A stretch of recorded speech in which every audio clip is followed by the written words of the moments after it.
जो साधक कमर कस के ये निश्चय कर लिया है कि इस जन्म में मुझे इंद्रियों की तृप्ति में समय व्यतीत नहीं करना, रसेंद्रिय से स्वादयुक्त भोजन नहीं करना, जनेंद्रिय से स्त्री सहवास नहीं करना या पुरुष सहवास नहीं करना, इन भ्रमात्मक भोगों को भोगते हुए तो बहुत जन्म व्यतीत हो गए, ये जन्म हम परमात्मा के लिए अर्पित करते हैं। उसकी दिनचर्या क्या होगी?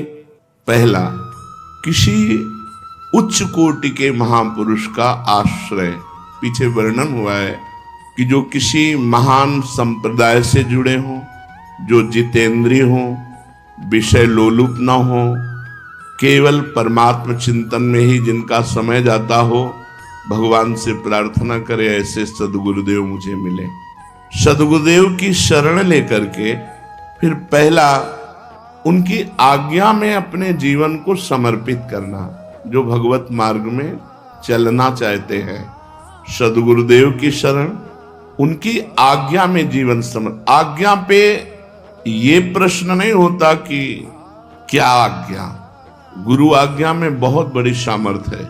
गुरु ने आज्ञा कर दी, महाभारत में प्रसंग आता है कि वर्षा हो रही, जाओ खेत की मेड़ टूटने न पावे। गए, बहुत संभालने की कोशिश की, मेड़ टूट गई। उसी मेड़ के स्थान में अपने शरीर को रख दिया। प्रातः काल हुआ, शिष्य वापस नहीं आए, गुरुदेव गए, आवाज लगाई, उनका गुरुदेव मैं यहाँ हूं। उनका बेटा तुम मेरी आज्ञा के लिए स्वयं मेड़ बन करके लेट गए। बोले गुरुदेव पानी संभल नहीं रहा था, और आपकी आज्ञा पालन करने में यदि हमारे प्राण भी चले जाएं तो। उनका जाओ, चारों वेद तुम्हारे हृदय में स्फुरित हो जाए। गुरु कृपा ही केवलम। हम साधन तो निमित्त मानते हैं, कृपा को विशेष मानते हैं। गुरु कृपा से ही शिष्य का साधन संपूर्ण सिद्धावस्था तक पहुंचता है। अगर साधक अभिमान कर ले तो भ्रष्ट हो जाएगा, वो सिद्धावस्था तक नहीं पहुंच सकता। साधन की सिद्धावस्था गुरु की अधीनता है। जो सोचे कि हमने गुरु मंत्र ले लिया, गुरु से उपदेश ले लिया, गुरु की क्या आवश्यकता है, अब तो हम साधना करें, साधना करके भगवत प्राप्ति कर ले, असंभव। पीछे चर्चा में कहा गया था जैसे जल के संयोग से कमल पुष्ट होता है और जब सूर्य उदय होता है तो खिल जाता है। सूर्य है गुरुदेव और जल का संयोग है उनकी आज्ञा, और हम हैं कमल।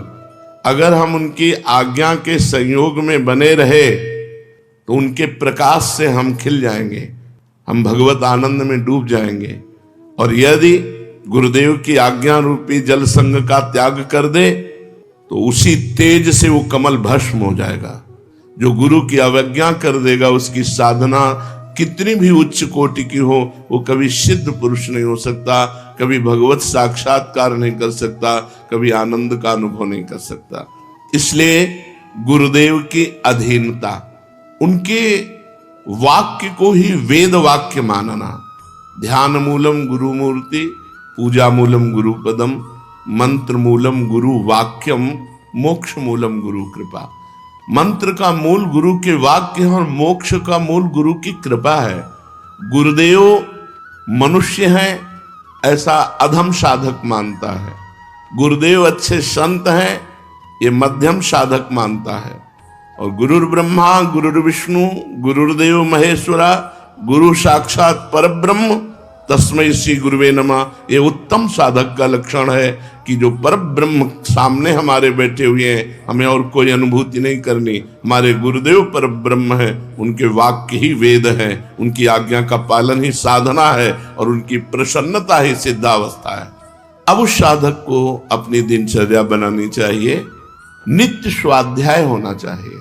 वेदो नित्य मधीयताम, शास्त्र आज्ञा करता है, वेदो नित्य मधीयताम, वेदों का नित्य स्वाध्याय होना चाहिए साधक को। अब जो संस्कृत नहीं पढ़े तो वो वेदों तक कैसे पहुंच सकते हैं? तो वेदों को ब्रह्म ऋषियों ने हिंदी शब्दों में भी अपने अपने वाक्यों में भी बोला है, तो वेद वाक्य ही है। संतों की वाणी का रोज स्वाध्याय करना, सत्संग सुनना, शास्त्रों का स्वाध्याय करना, जैसे श्रीमद् भगवत गीता जी है, श्रीमद् भागवत जी हैं, बहुत सरल भाषा में गोस्वामी तुलसीदास जी ने रामचरितमानस है और बड़े